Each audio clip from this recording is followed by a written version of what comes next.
오늘 에베소 4장 2절 25절부터 5장 2절 말씀을 본문으로 하나됨을 위하여 해야 할 일들이라는 제목으로 말씀을 나누려고 합니다. 하나됨을 위하여 해야 할 일들입니다. 오늘 우리가 읽은 말씀을 보면요, 꽤 많은 내용들이 있습니다. 사실 한 절 한 절 더 깊이 생각해보고 또 한 절 한 절의 말씀이 우리의 삶에서 어떻게 실현될 수 있을지 더 많이 고민하고 기도하고 하면서 아주 천천히, 그렇죠? 아마 한 달은 이 말씀 안에서 우리가 거할 수도 있겠지만 그건 여러분들에게 숙제로 맡겨드리고, 오늘은 이 전체를 한 덩어리로 말씀을 전하려고 합니다. 오늘 읽은 말씀에는 경고가 많이 나옵니다. 하지 말아야 될 것, 이렇게 하지 말아라 라는 경고들이 나와요. 또 동시에 이렇게 해야 된다라는 조언들, 권면이 나옵니다. 그러니까 X 동그라미, 하지 말아야 될 것, 해야 될 것, 그것들이 쭉쭉 이어져서 나옵니다. 그런데 이 경고와 그리고 이 권면이요, 그냥 갑자기 뚱딴지처럼 나오는 건 아닙니다. 25절 보면 그런즉 이라는 말이 있어요. 그런즉 이렇게 하고 이렇게 하면 안 돼요.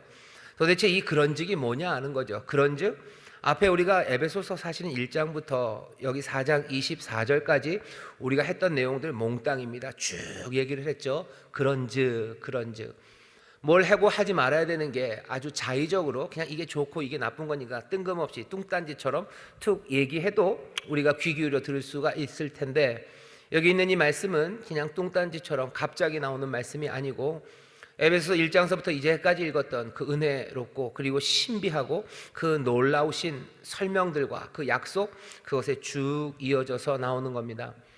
아예 그 경고와 이 권면을 그냥 한마디, 왜 이 경고와 이 권면을 주었는지를 만약에 한마디로 적어내라고 국어 시험 문제에 나오고 1, 2, 3, 4가 나온다면, 아마 객관식으로 나온다면 여러분들이 고르셔야 되는 것은 하나됨에 관한 것을 고르시면 됩니다.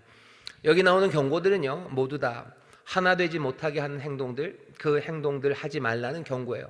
이렇게 해라 라는 그 권면들은요, 하나 되는 법에 대한 정말로 실제적인 조언들입니다. 그것들이 맞는지 안 맞는지 거꾸로 따져볼 수도 있지만 사실은 그럴 필요도 없어요. 왜? 여기 있는 이 그런즉이라는 말이 앞에 있는 내용들을 쭉 우리에게 알려주기 때문인데요, 하나님이, 그리고 또 여기 누구죠? 바울이 에베소 교회를 향해서 전하는 이 말씀은 그냥 이래라 저래라 하는 게 아닙니다. 목표와 목적이 분명히 있는 상황에서 해야 될 일을 알려주시는 거예요. 우리의 부르심이 분명하기 때문입니다. 그리고 우리를 부르신 목적이 분명해요. 그리고 그 부르신 목적은 분명하게 확인이 되었습니다. 우리를 부르신 목적도 그냥 단지 그냥 뚝 떨어져서 우리를 부르신 건 아니에요. 우리를 부르신 목적은 더 크신 하나님의, 어쩌면 비밀스러운 하나님의 숨겨진 뜻, 그 뜻에 합당한 것입니다. 에베소서 읽어보면요, 여러분들 하나님의 뜻에 비밀이 있어요. 하나님은 도대체 무슨 뜻을 가지고 계실까? 하나님의 마음에 있는 뜻은 뭘까? 감춰져 있었던 건데 기억나시나요? 에베소서 1장에 보면 이제껏 감추어졌던 그 비밀을 우리에게 알리셨어요. 우리에게 알리신 그 비밀의 내용은 1장 10절입니다. 아예 9절서부터 읽죠. 그 뜻의 비밀을 우리에게 알리셨으니 곧 그 기쁘심을 따라 그리스도 안에서 때가 찬 경륜을 위하여 예정하신 것이니 하늘에 있는 것이나 땅에 있는 것이 다 그리스도 안에서 통일되게 하려 하심이라. 하늘에 있는 것, 땅에 있는 모든 것이 다 그리스도 안에서 통일되게 하시려는 것, 그것이 하나님의 뜻입니다. 이전까지는 비밀이었어요. 아무도 몰랐어요. 하지만 이제 이 땅에 오신 예수 그리스도, 그리스도의 가르치심과 그 삶, 그리고 그 놀라우신 은혜의 역사를 통해서 우리에게 분명히 알려주신 하나님의 뜻입니다. 성경의 다른 부분에서는 이렇게 표현하지 않아요. 하지만 에베소에서는 아주 특별하게 하나님의 뜻이 하늘과 땅에 있는 모든 것을 다 그리스도 안에서 통일되게 하시려는 것, 그것이 하나님의 뜻이랍니다. 그리스도 안에서 통일된다는 게 그냥 아주 따로 뚝 떨어져 있는 그리스도라는 한 개인이, 한 개체가 그냥 자기 뜻대로 마음대로 세상을 정복하는 것, 그것이 하나님의 뜻이다 라고 이해할 수는 없습니다. 왜? 예수 그리스도 안에서 발견되는 건 하나님의 선하시며 하나님의 은혜입니다. 그리고 하나님의 그 놀라우신 신실하심이에요. 하나님의 선하신 뜻이 그리스도 안에서 확인됩니다. 그 그리스도 안에서 모든 것들이 통일되게 하실 거예요. 어쩌면 먼 데 있는 것들을 불러오실 거예요. 악의에 가득 찼던 것들을 그리스도 안으로 불러 들여오면 당연히 그것들은 선한 것들로 바뀌게 될 겁니다. 깨지고 부서지고 그리고 부족하고 못나고 파편적인 것들이 그리스도 안에 들어오면 온전함이 되어갈 거예요. 하나님은 그리스도 안에서 모든 것들을 그 선하신 뜻 안에서 통일되게 하시려고, 그 모든 것들이 조화를 이루고 그 모든 것들이 생명의 기운으로 충만하게 하시려는 것, 그것이 우리 하나님의 거룩하시고 위대하시고 그리고 이제껏 비밀로 감추셨던 그런 뜻입니다. 만물을 그리스도 안에서 통일되게 하시는 하나님의 뜻, 그 뜻 안에서 우리를 부르신 겁니다. 우리를 부르셨는데, 부르신 우리는 생각나시나요? 2장에 우리는 본질상 진노의 자식으로 살았던 사람들이고 그리고 멀리 있었던 사람들이에요. 그런 사람들을 하나님이 다 부르셨어요. 부르시기 위해서 용서하셔야 되죠. 그러기 위해서 몸을 깨뜨리신 그리스도의 놀라우신 은혜와 사랑이 우리로 하여금 하나님의 놀라운 포에마 작품이 되게 하셔서 통일되게 하시려는, 그리스도 안에서 통일되게 하시는 하나님의 뜻, 그 안으로 우리를 불러들이신 겁니다. 우리를 그 안에서 어떻게 하시려는 거예요? 하나 되게 하시려는 거예요. 우리를 그 안에서 통일되게 하시고 그런 우리들을 통해서 세상에 있는 모든 것들이 다 그리스도 안에서 통일되게 하시려는 하나님의 뜻을 이루십니다. 그러니 우리를 부르신 부르심, 우리를 부르신 목적, 그것은 하나님의 뜻, 그것 안에 있습니다. 그것 안에서 우리를 만들어 가시려는 것은 3장 4장 계속해서 이어져 가는 거죠. 멀리 있는 우리를 가까이 부르셨어요. 그리고 그리스도, 몸된 그리스도 안에서 그리스도의 몸이 되어서 하나하나 자라게 하십니다. 그 그리스도의 몸으로 자라게 한 그 그리스도의 몸이 또 그 안으로 모든 만물을 다 통일되게 하시려는 것, 하나님의 뜻을 이루기 위해서 우리는 성전이 되어갑니다. 하나님의 영이 거하시는 성전이고 동시에 어쩌면 모든 영혼들을 품고 모든 만물이 그 안에서 통일될 하나님의 집, 그 집을 지어가는 사람들이 우리들입니다. 그리스도의 분량에 장성한 것, 거기에 충만한 데까지 자라가야 돼요. 왜? 그래야 모든 만물이 그리스도 안에서 통일될 수 있기 때문입니다. 우리는 점점 더 커져가야 돼요. 나 혼자도 커져가야 되지만 우리가 함께 점점 커져가야 합니다. 그리고 그 커져가는 것은 중구난방이 될 수 없습니다. 하나 되어서 자라가고 커져가야 합니다. 4장 2절에 보면 그렇게 1절 기억하시나요? 너희가 부르심을 입은 부름에 합당하게 행하여 모든 겸손과 온유 그리고 오래 참음과 사랑 가운데 서로 용납하고 그래서 평안에 매는 줄로 성령의 하나 되게 하신 것, 그것을 힘써 지키래요. 하나 되게 하는 것, 그거 힘써 지키랍니다. 우리가 어떻게 살아갈지에 대해서 복음서나 아니면 서신서의 다른 곳에서는 다른 각도에서 우리를 권면해요. 하지만 우리 처음 에베소서 읽을 때서부터 그랬죠. 에베소는 좀 특별하다고, 다른 바울 서신에서 보지 못하는 아이디어들, 다른 데서 보지 못했던 방식으로 우리의 신앙과 삶을 설명한다고 했습니다. 그런 점에서 에베소서는 굉장히 특별합니다. 사실은 너무 특별하기 때문에 사람들이 아마 바울이 쓴 게 아니라고까지 이야기할 정도로 아주 특별하게 우리에게 새로운 비전을 주는 것이 에베소서입니다. 하나님의 만물을 그리스도 안에서 통일되게 하시는 그 뜻 안에서 우리를 부르신 부르심은 우리가 그리스도의 몸으로 하나 되어 그래서 그렇게 자라가는 것, 그것을 바라셔요. 성령 안에서 자라게 할 겁니다. 그 일들은 모든 것이 하나죠. 주도 하나고 믿음도 하나고 세례도 하나고 하나님도 하나였어요. 우리의 소망도 하나입니다. 하나 되어 자라가야 합니다. 지난주에 우리가 들은 말씀은 기억하시나요? 우리가 배운 것들이 있다고 그랬죠. 우리가 배운 것이 있어요. 그리스도에게서 배웠어요. 그리스도를 배웠어요. 그 배운 내용은 다른 것 아닙니다. 우리가 옛사람을 이제 벗었고 새 사람을 입은 사람, 하나님의 놀라운 은혜와 능력으로 옛 존재는 사라지고 새로운 존재가 되었어요. 그리고 날마다 성령의 능력으로 우리는 새로워져 갑니다. 그게 우리가 배운 바예요. 자, 그렇게 새로워져 가는데 이제 길이 보이시죠? 하나님의 그 숨겨놓으셨던 거룩하고 위대한 뜻, 그리스도 안에서 만물을 통일되게 하시려는 그 뜻 안에서 우리를 하나 되어 그리스도의 몸으로 자라게 하시려는 그 부르심이 있어요. 그 부르심은 우리를 날마다 옛 존재가 아니라 새 존재답게 성령 안에서 새로워지게 하니 그런즉입니다. 그런즉 그 성장을 위해서, 그 부르심을 위해서, 그 하나님의 거룩하시고 위대하신 뜻을 위해서 너희들이 해야 할 게 있고 그리고 하지 말아야 할 게 있다고 말씀하시는 거예요. 괜히 그냥 툭 내밀면서 OX 할 것 말 것 그렇게 던져주고 가시는 분이 아니십니다.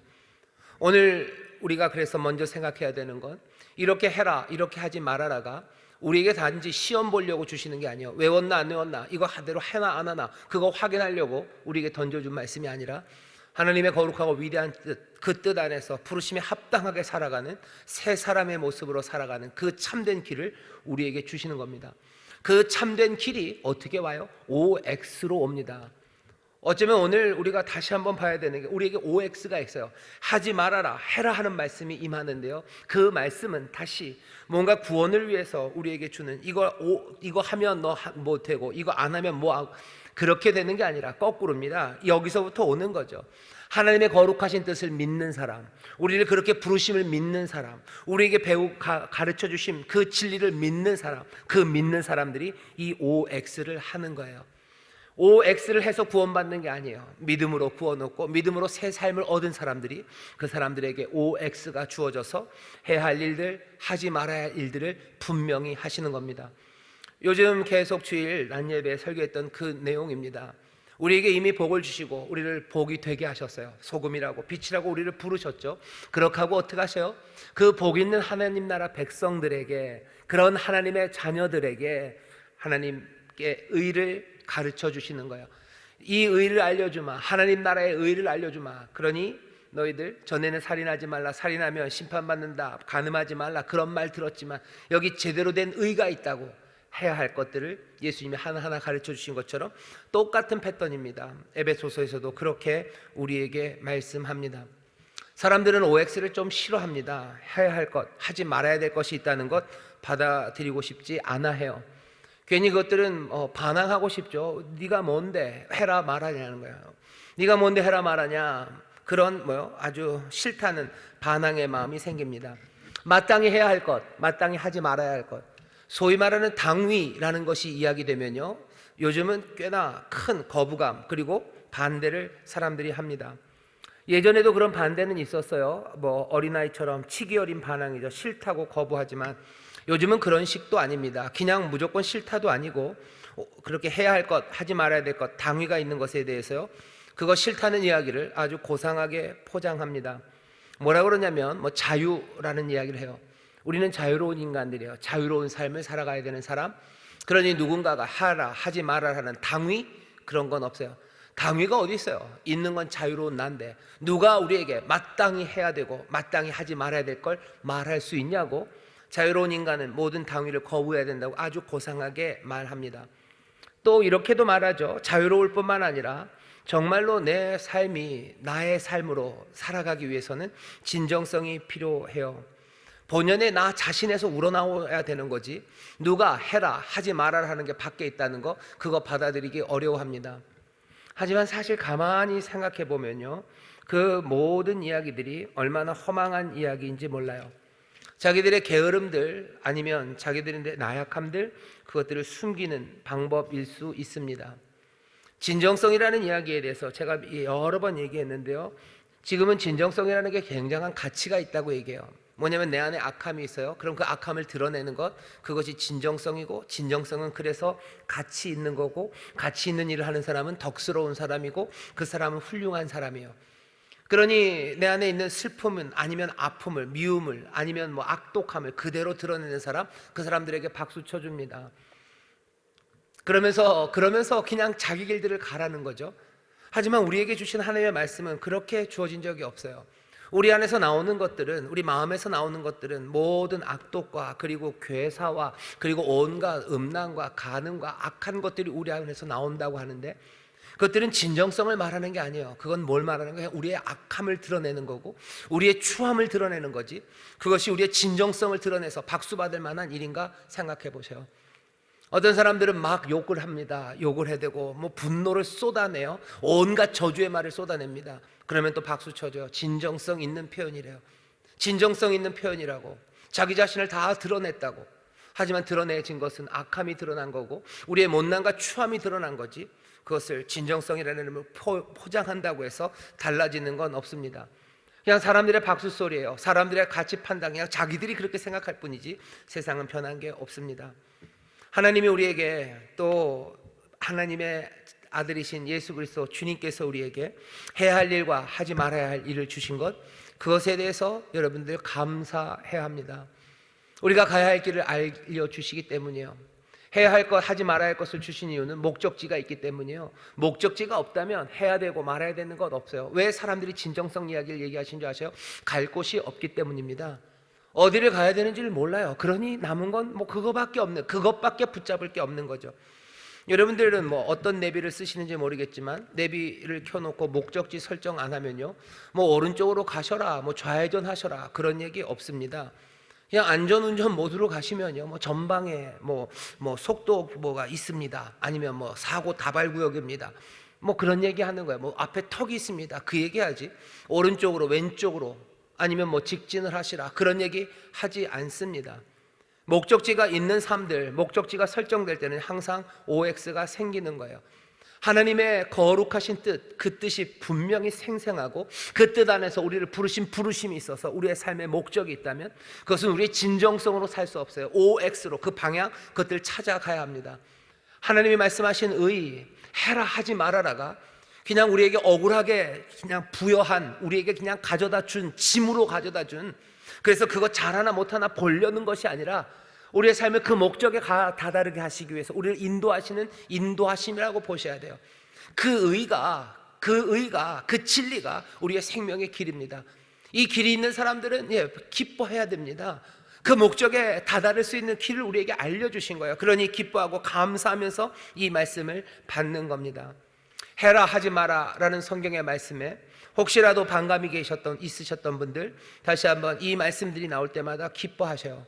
이 말씀이 나올 때마다 믿음으로 사는 건데 왜 아직도 교회가 당위 해야 되고 하지 말아야 되는 이야기를 할까? 너무 촌스럽다고 생각하시는 분, 아니 다시 기쁨과 감격으로 해라 하지 마라라는 말씀을 받으셔요. 그 말씀을 받을 때마다 즐거워하셔야 돼요. 어찌할 바를 모르고 무엇 해야 될지 모르는데 주께서 우리에게 정말로 명확하게 가르치시는 이 길을 여러분들 감사함으로 받으셔야 됩니다. 믿음으로 구원받는 거 아닙니까? 행위로 하는 거 아니고 믿음으로 아닙니까? 아까도 말씀드렸어요. 믿음으로 뭘 믿는데요? 하나님의 뜻, 그 뜻을 믿는 거예요.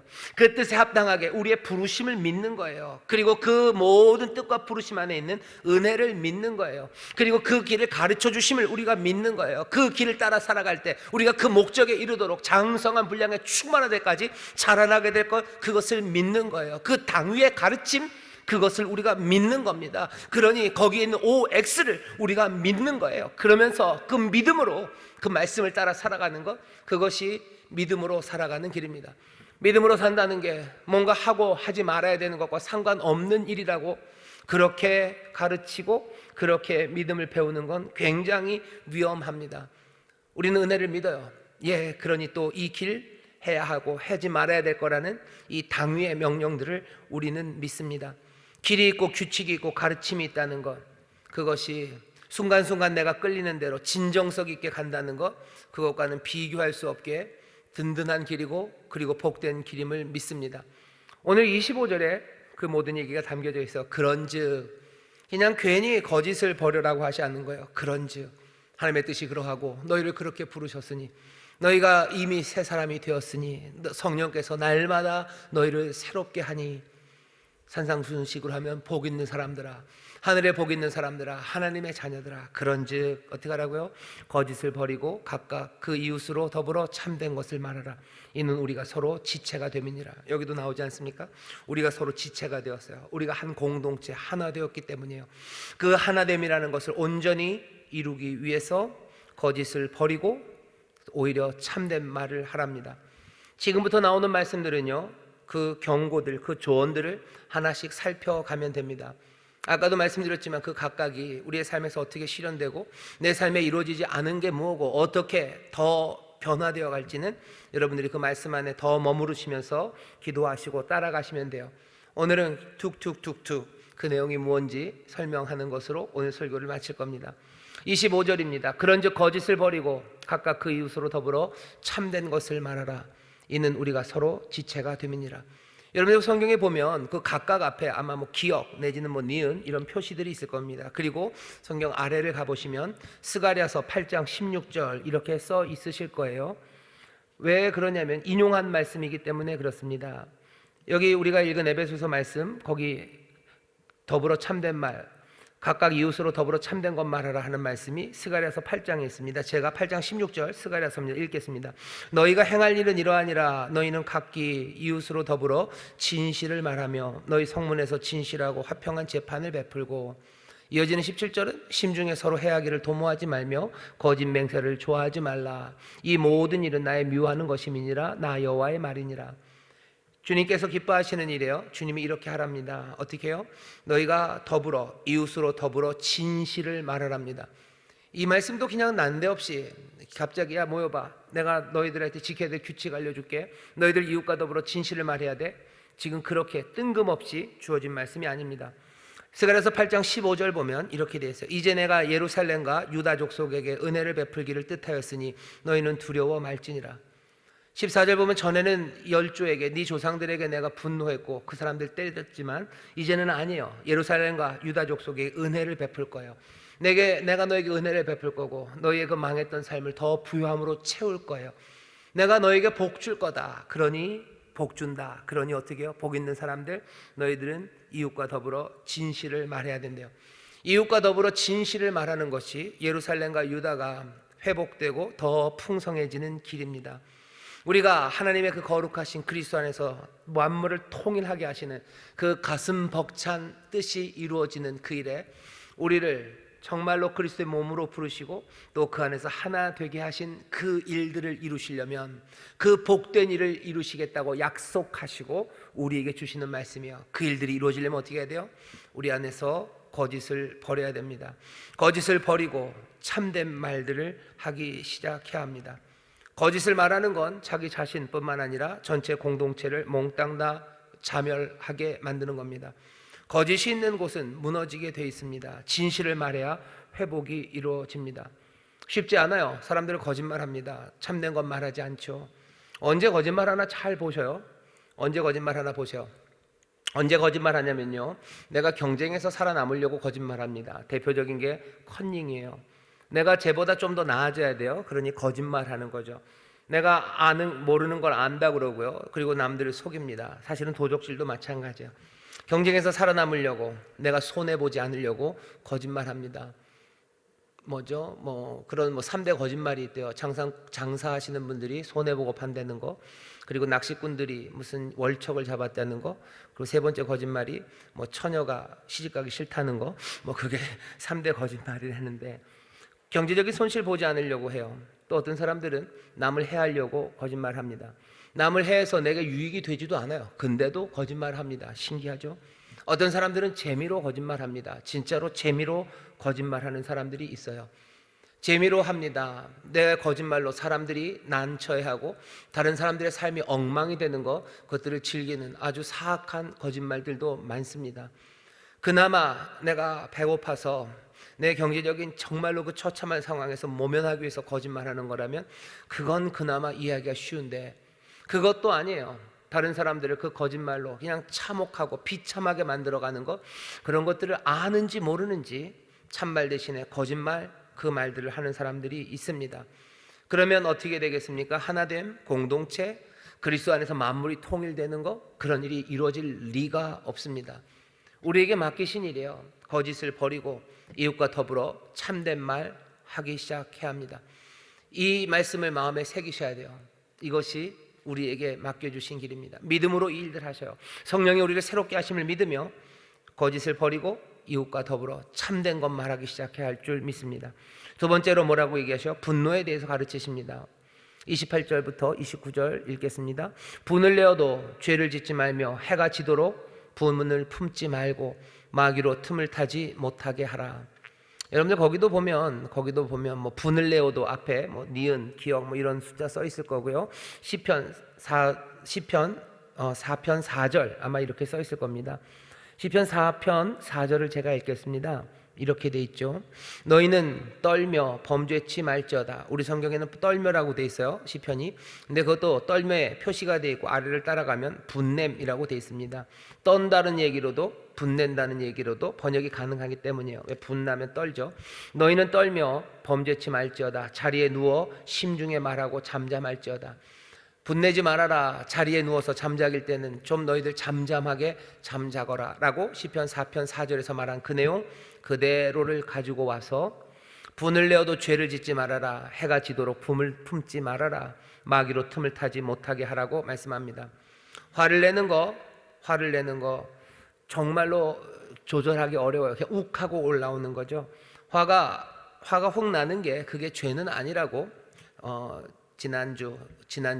지지난주에 설교를 했었습니다. 화, 분노 우리의 자연스러운 감정이에요. 화가 납니다. 하지만 죄를 짓지 말라고 말씀하시죠. 화로 인해서 죄를 지어서는 안 됩니다. 그게 우리에게 알려주시는 거예요. 왜? 분노하고, 그래서 분노와 멸시가 합쳐지기 시작하면 살인하는 것과 같아져요.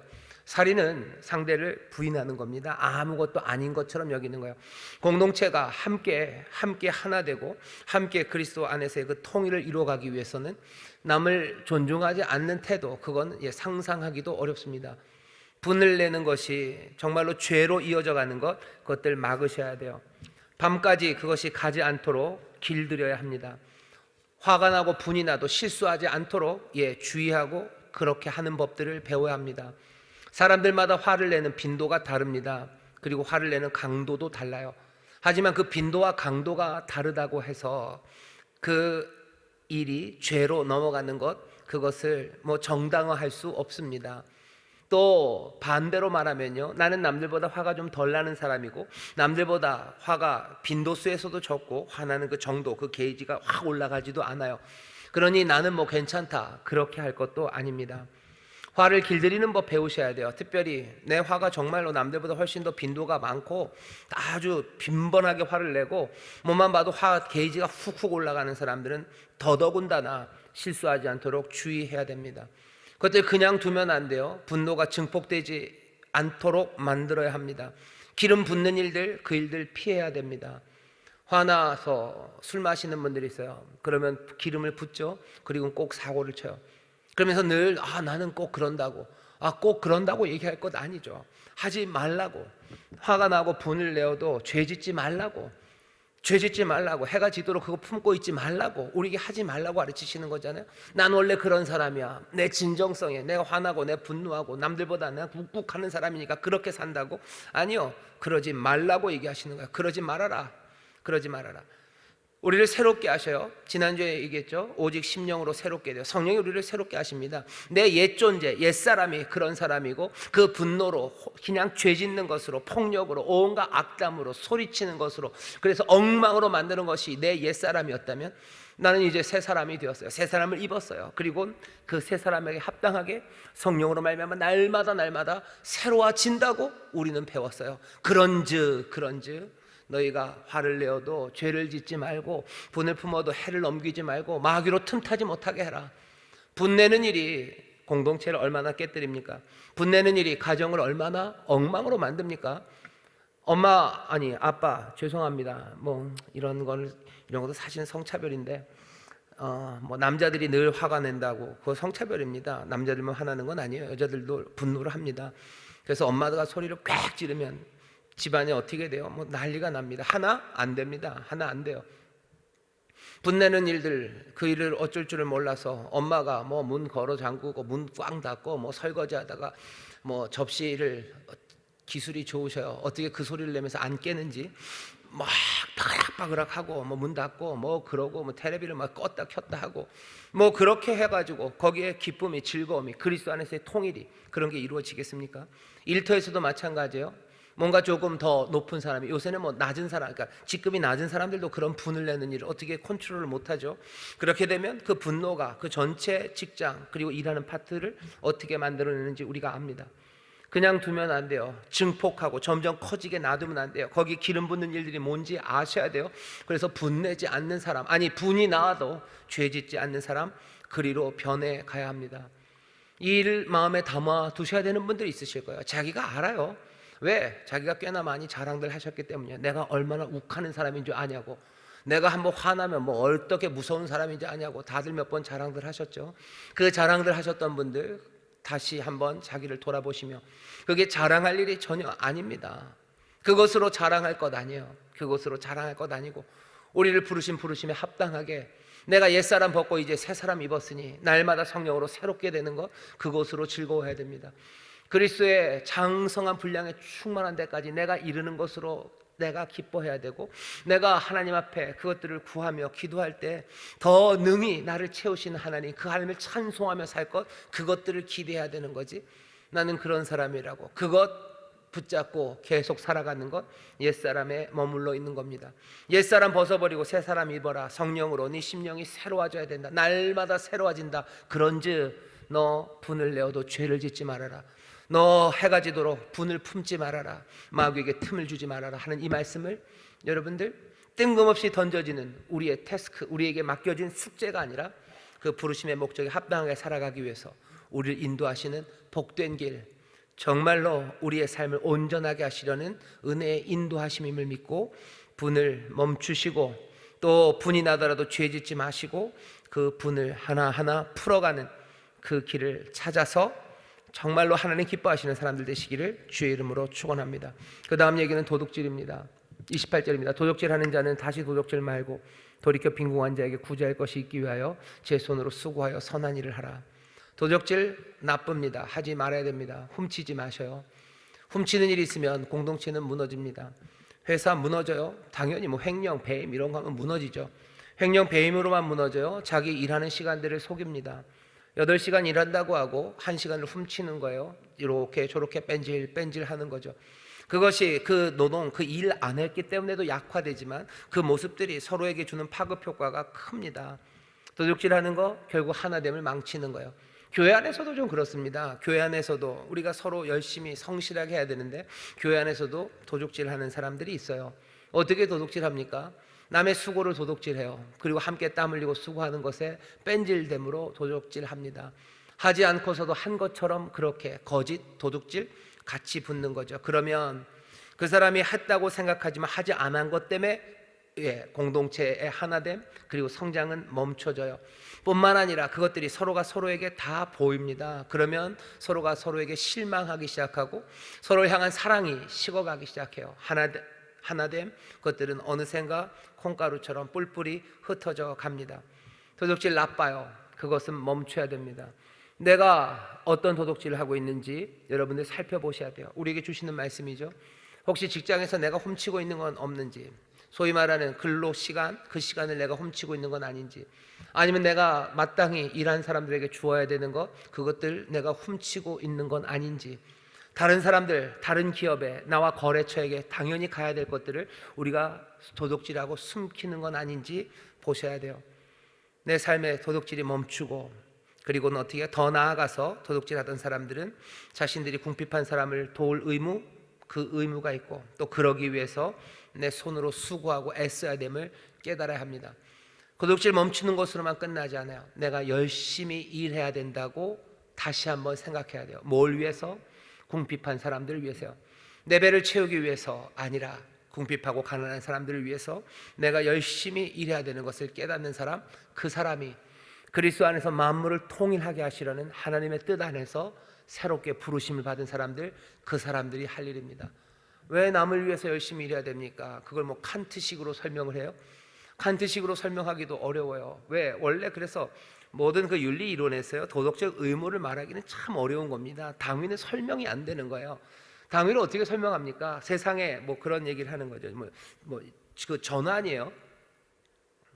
안 되겠어요. 그렇게 하지 말고 어쨌든 당위를 말하는 건 굉장히 어려워요.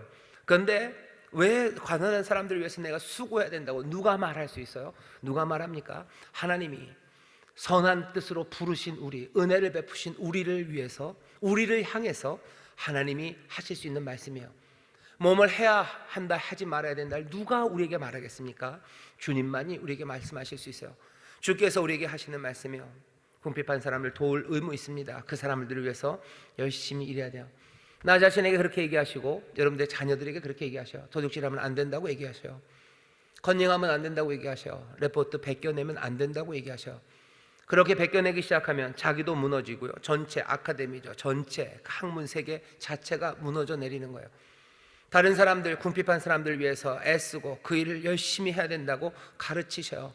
왜 내가 열심히 일해야 됩니까? 라고 물을 때 내 배 부르려면 나 배 안 불러도 됩니다 라고 말해버리면 끝 아닙니까?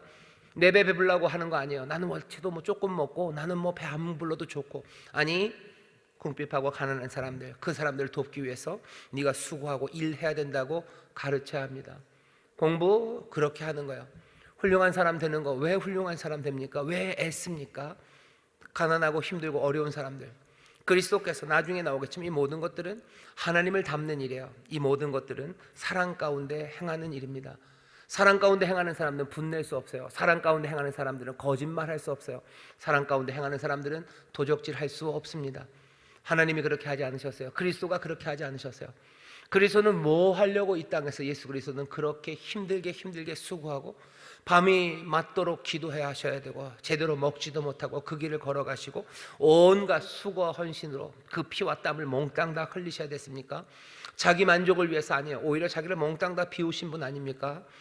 연약한 자, 죽을 수밖에 없는 사람, 그 불쌍한 영혼들을 향한 자비와 긍휼로 그 모든 수고를 감당하신 겁니다. 우리의 삶을 향해서요, 지금 말씀하셔요. 도적질하지 말아라. 나쁜 일 당연히 하지 말고 더 나아가서 그런 사람들은, 궁핍한 사람들을 도울 의무, 그들을 돕기 위해서 수고하고 애쓰고 열심히 살아야 된다고 가르치고 그렇게 살아야 된답니다.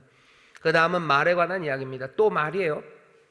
29절입니다. 무릇 더러운 말은 너희 입 밖에도 내지 말고 오직 덕을 세우는 데 소용되는 대로 선한 말을 하여 듣는 사람들에게 은혜를 끼치게 하라.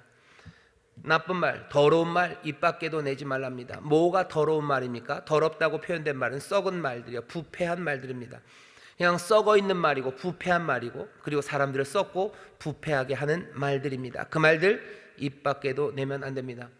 아마도 불평하는 말들일 겁니다. 그리고 남들을 중상하는 말들이에요. 남들을 모략하는 말들이에요. 음란한 말들이에요. 비웃는 말이에요. 그리고 사람들을 향한 냉소의 말입니다. 그리고 베베꼬는 비꼬는 말들이에요. 이 모든 것들은 더러운 말들입니다. 내 자신의 부패함을 드러낼 뿐만 아니라 그 말들이 쏟아져 나왔을 때 다른 사람들의 삶을 썩게 만들어요. 부패하게 만들어요. 죽게 만들어요. 생명으로 풍성해서 날마다 자라나는 생기 가득한 삶이 되지 못하게 하고, 사람들을 얼굴을 죽상으로 만드는 거죠. 사람들을 그냥 속상하게 만드는, 속상하죠, 그죠? 상한 거예요. 속이 부패해지는 겁니다. 남들 속을 부패하게 하는 말들, 남들 억울하게 하는 말들, 그 말들이에요. 온갖 비웃는 말들, 음란한 말들, 중상하는 말들, 그 더러운 말들은 입 밖에도 내지 말랍니다. 당연하지 않겠습니까? 이런 말들이 입 밖에 나오면 어떻게 한 공동체가 하나가 되겠습니까? 집안에서 형제들이 온갖 더러운 말들 하기 시작하면 형제들은 하나 될 수 없습니다. 부모가 자녀를 향해서 온갖 더러운 말들 하기 시작하면 그 집안이 어떻게 되겠습니까? 쉽지는 않지만 반대로 자녀들이 부모를 향해서 온갖 썩은 말들, 더러운 말들, 그리고 온갖 냉소와 비꼬는 말들, 그 말들이 쏟아져 나오면 어떻게 하나가 되겠습니까? 정말로 훌륭한 말들, 그리고 똑똑한 말들 하셔야 되는데 세상은 오히려 더러운 말들 하는 사람들을 칭찬합니다. 더러운 말들 잘하는 사람들, 비판하는 말들, 비꼬는 말들 잘하면 유머가 있대요. 똑똑하대요. 재치 있대요. 그리고 엣지가 있는 말들을 한다고 합니다. 그러면서 함께 썩어져 가는 거죠. 함께 부패해져 가는 거예요. 함께 생명을 잃어가는 겁니다. 더러운 말 입 밖에도 내지 말고 오히려 반대입니다. 덕을 세우는 말, 선한 말, 그래서 은혜, 하나님의 은혜 앞에 이르게 하는 말, 그런 말들을 하랍니다. 이 말들, 이 가르침 29절의 말씀에도 여러분들 오늘 지금 당장은 아니지만 좀 머물러 주세요. 어떻게 말을 해야 될까? 이렇게 말하려면 어떻게 해야 되나? 제일 실제적인 조언을 드리자면 여러분들 좀 말이 주르셔야 될 겁니다. 더러운 말인지 아니면 내가 선하고 그래서 은혜를 끼치는 말, 그리고 덕을 세우는 말인지 판단이 돼야 돼요. 입에서 나오는 대로 다 말하고 나서 이것이 그냥 바라는 거죠. 덕을 세우기를. 아니, 그럴 수 없어요. 더러운 말 걸러내고 선하고 덕을 세우고 은혜를 끼치는 말 하기 위해서는 어쩔 수 없습니다. 멈칫 이야기할 수밖에 없어요. 그러니 사실은 이런 말 하기가 굉장히 어렵습니다. 왜? 이렇게 말하려는 사람들은 말할 기회를 잡지를 못해요. 왜냐하면 악한 말은 그냥 훅훅 나옵니다. 왜? 우리 마음에 그게 있기 때문이에요. 그냥 램에 떠 있죠. 온갖 더러운 말들은 레디예요. 그냥 단추만 누르면 줄줄줄 나옵니다. 하지만 덕을 세우는 말, 은혜를 끼치는 말, 그 말들은 쉽게 나오지 않아요. 성령의 도우심이 필요합니다. 그러니 어떻게 해요? 멈칫멈칫하죠. 신중하게 나와야 되는데 세상이 그 말을 기다려주지 않아요. 세상이 너무 빨리 돌아가기 때문이에요. 그러니 하나님의 말씀대로 살고 정말로 참되게 살기가 어려운 세상이 되어버렸습니다. 천천히 말하고 누군가가 내가 말하는 걸 기다려준다면 나는 더러운 말을 한번 걸러내고 덕이 되고 선하고 은혜가 되는 말을 할 텐데, 누구도 나에게 말할 기회를 주면서 기다리지 않아요. 그냥 세상은 너무 빨리 훅훅 지나가 버립니다. 그러니 훨씬 더 힘든 세상이 되어버렸어요. 방법이 없습니까? 아니요, 그렇진 않아요. 성령님이 우리를 도우셔야 돼요.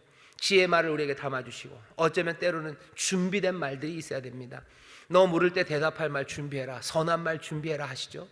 내가 해야 될 말들을 조금은 미리 준비해 놓으셔야 됩니다. 우리가 말씀을 배우고 묵상하면서 그 말씀들이 차곡차곡 차오르기 시작하는 거예요. 어디까지? 어쩌면 여기까지 차오르면, 그러면은 이전보다는 좀 더 분명하고 제대로 된 박자에 이 빠른 세상에서도 마음대로가 아니라 준비된 말, 그 말을 할 수 있습니다. 준비된 말들 여러분들 마음에 담아두셔요. 친구들 만날 때 미리 말들을 좀 준비하십시오. 누구 만나는지 알지 않습니까? 미리 준비하셔요. 꼭 준비 안 하고 하는 게 멋있는 건 아닙니다. 제가 옛날에 대학교 처음에 들어갔을 때 과에서 신입생 환영회를 한대요. 그러면서 이제 선배들이 노래를 부르라고 막 그러죠. 그러니까 막 노래들 막 불러요. 근데 어떤 녀석 하나는 노래하라고 그러니까 탁 일어나더라고요. 그랬더니 자기가 노래는 못하고 뭘 준비해 왔대요. 그러면서 쭉 꺼내더라고요. 그러면서 지가 시를 하나 써왔대요. 그래서 아주 긴 시였습니다. 그 시를 읽어요. 뭐라고 시 내용 한 개도 기억 안 납니다. 그냥 생각나는 저 녀석 봐라 라는 생각만 있어요. 걔는 말할 걸 준비해 온 거예요. 준비해 옵니다. 항상 말할 말 준비하며 다니는 사람들, 내가 전할 은혜의 말들이 내 안에 있는 사람들, 주의 말씀을 내가 거기서 어떻게 꺼내려고 아니라 내가 늘 주의 말씀이 내 입에 있는 사람들, 내 마음에 묵상한다라는 이야기가 내 입에서 계속 맴돈다는 겁니다. 그냥 마음 깊은 곳, 저기 어디 12장 뒤쪽, 최장 그 뒤쪽에 하나님의 말씀이 있는 게 아니라 내 입에서 계속 그 말씀이 돌돌 돌아가는 거, 그게 묵상이에요. 하나님의 말씀이 늘 내 입에 있어야 돼요. 늘 내 입에 있도록 말씀을 채워 놓으십시오. 그래서 이 말이 덕이 되고 선한 말, 은혜를 끼치는 말, 그 말들 해야 합니다. 이것도 그냥 우리에게 시험으로 주신 거 아니에요? 그리스도 안에서 만물을 통일하게 하시는 이가 우리를 그렇게 아름답게 부르셔서 하나 되게 하시고 그리스도 안에서 자라게 하심으로 그 선한 뜻을 이루는 일에 우리를 부르셨으니 옛사람 벗고 새 사람이 되어서 우리는 성령의 도우심으로 이 말들을 합니다. 조금 늦어지는데 죄송합니다. 그래도 안 마치면 다음 주에 또 해야 되니까 그 다음 말씀하시죠. 그 다음은요, 성령 근심하게 하면 안 됩니다. 하나님의 성령을 근심하게 하지 말아라. 그 안에서 너희가 구속의 날까지 인치심을 받았느니라. 성령은 근심할 수 있어요. 왜? 우리가 성령으로 인치심 받았는데, 인치심 받았다는 건 도장을 찍었다는 겁니다. 도장 찍었다는 의미는요, 누구의 것인지 그리고 이게 무엇을 하는 건지 확인이 된 사람이에요. 우리는 하나님의 것으로 확인된 사람이요, 우리는 하나님의 부르심과 그 목적을 따라 살아가는 사람으로 분명히 확인된 사람입니다. 하나님의 영이 우리 가운데 있다는 것이 그것을 다 말해요. 내 존재는 지금부터 내가 누군지를 찾아가야 되는 존재가 아니에요. 왜? 우리는 도장이 찍힌 사람이에요. 나는 하나님의 것이고 거룩한 영, 성령으로 말미암아 인치심 받아서 무엇을 위한 삶인지가 우리에게 이미 주어진 삶이지, 무엇을 해야 될지를 우리가 찾아서 방황하는 삶이 아닙니다. 성령의 인치심 받은 사람들, 하나님에게 속한 사람들이고 이제 하나님의 것이니 온전히 그리스도의 장성한 분량에 충만한데 거기까지 우리를 자라게 하실 것이고 온전하게 구원해 가실 거예요. 그것이 우리의 소망입니다. 우리는 성령의 인치심 받은 소망이 있는 사람이에요. 누군지 알아요. 우리의 끝을 알아요. 그것이 우리의 소망입니다. 그러니 그 소망 따라 살아가는 거죠. 그 소망 따라 살아가는 삶이 우리의 삶의 모습을 잡아가기 시작해요. 그 삶을 잡아가는 그 모습이 세상의 사람들과 다릅니다. 왜? 그 사람들은 그 소망이 없기 때문이에요. 성령의 그 인치심이 없기 때문이에요. 성령의 사람들, 하나님의 자녀된 사람들, 그 사람들은 세상과 다른 분명한 소망을 가지고 살아가는 사람들. 우리는 절망으로 두리번거리지 않아요. 소망이 있는 사람들 아닙니까? 절망 때문에 두려워하고 염려하고 어쩔 줄 몰라서 그냥 주저앉지 않아요. 우리도 이 옆에서 부는 바람들과 그 풍랑에 무릎이 좀 떨리기는 하지만 그렇다고 해서 그냥 망연자실해서 앉아있는 사람들 아니에요. 소망이 분명한 사람들, 그래서 부르심이 확실한 사람들이니 그 소망 따라서 늘 그 풍랑이 있는 바다에서도요 뭔가 주님을 붙잡고 한 걸음 한 걸음 찬송하며 걸어갑니다. 세상과 다른 삶이고요, 그리고 분명한 소망의 삶이 우리를 점점 더 그 소망에 합당한 자들로 만들어가요. 그 삶을 살아야 되는데 그렇게 하지 못하고 모든 악독과 노함과 분냄과 떠드는 어쩌면 그런 삶들 살아간다면 성령 하나님 슬퍼하실 수밖에 없습니다. 거기에 합당하지 못하게 살아가는 삶은 결국은 성령을 근심하게 만들 겁니다. 성령님 근심하게 하지 마셔요. 우리의 소망, 그리고 우리의 분명한 도장 찍힌 삶으로서 소망 따라 살아가십시오. 그래야 성령님 기뻐하셔요. 됐다는 거죠. 됐다. 이게 뭘까라는 물음표를 계속 던지지 마시고 성령님께 아주 큰 느낌표들을 던지면서 나가는 우리 모두가 돼야 할 줄 믿습니다. 마지막으로 뭐라고 그러세요? 서로 용서하랍니다. 너희는 악독과 노함과 분냄과 떠드는 것과 해방하는 모든 악의와 것을 모든 악의와 함께 버리고 서로 인자하게 하며 불쌍히 여기며 서로 용서하기를 하나님이 그리스도 안에서 너희를 용서하신 같이 하라. 서로 용서하십시오. 당연하죠. 하나 되기 위해서는 서로 용서함이 필요해요. 만물이 그리스도 안에서 통일되기 위해서는 이 용서가 필요합니다. 용서하셔요. 인자하게 대하십시오. 불쌍히 여기시고 서로 용서하십시오. 그래야 하나 됩니다. 어차피 뿔뿔이 흩어질 거면 용서할 필요 없습니다. 그죠?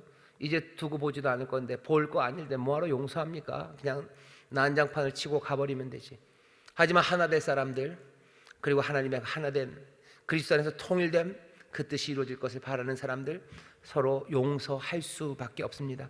인자하게 대하셔요. 불쌍히 여기십시오. 그리고 서로 용서해 주십시오. 그러면서 하나가 되셔요. 이건 참 어렵습니다. 정말 어렵습니다.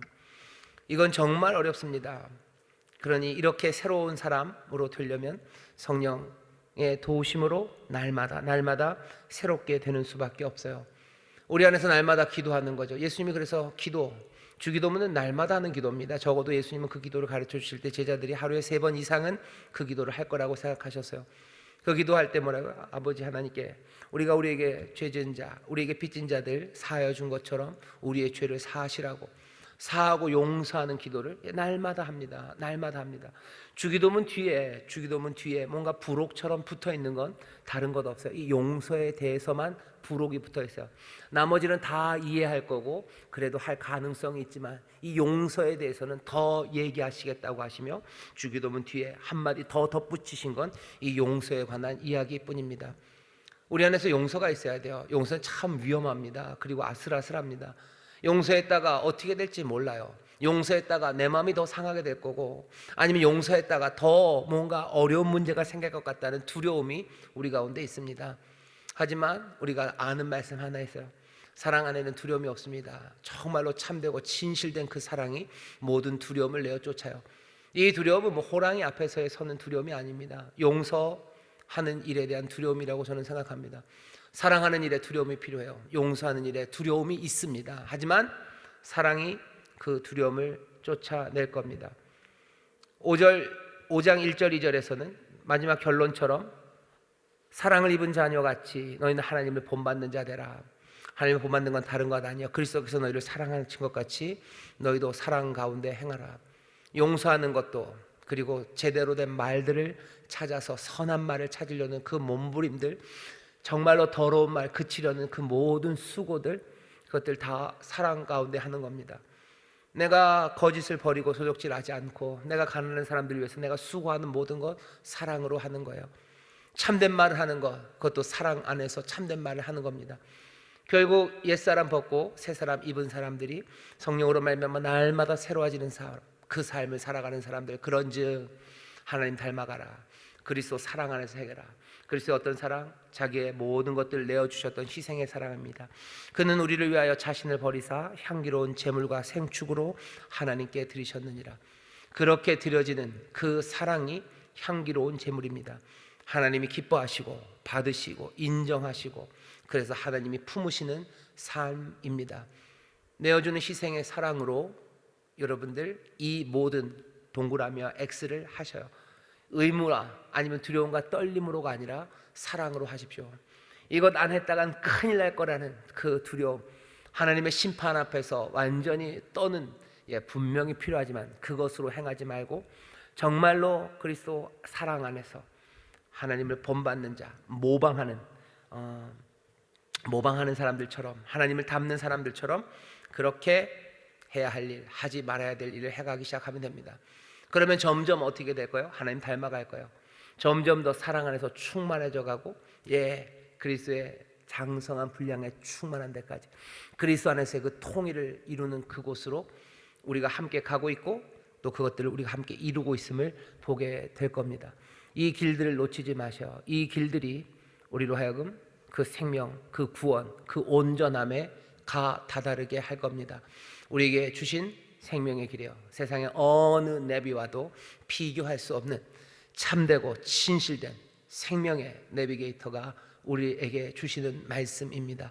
기쁨으로 받으시고 이 말씀대로 살기 위하여 성령의 도우심을 구하며 함께 격려하는 우리 모두가 되기를 주의 이름으로 축원합니다. 기도하겠습니다. 하나님 감사합니다. 우리가 해야 될 일들을 우리에게 주십니다. 막연한 의무가 아닙니다. 우리를 시험하기 위해서 우리에게 던져진 숙제가 아닙니다. 이 숙제해야 뭐가 되는 것 아니라 정말로 이미 우리를 부르시고 자녀 삼으시고 또 성령으로 함께 하시며 우리를 생명의 길로 인도하시니 우리에게 보이신 이 분명한 말씀들을 하나하나 사랑 안에서 행함으로 점점 더 충만해져 가고 점점 더 우리 하나님 아버지를 본받아가는 하나님의 귀한 자녀들 되게 하여 주옵소서. 주여, 많은 말씀을 우리가 들었습니다. 기억나게 하시고 또 하나씩 순종하며 서로 격려하는 우리가 되게 하여 주옵소서. 감사드리며 예수님 이름으로 기도하옵나이다. 아멘.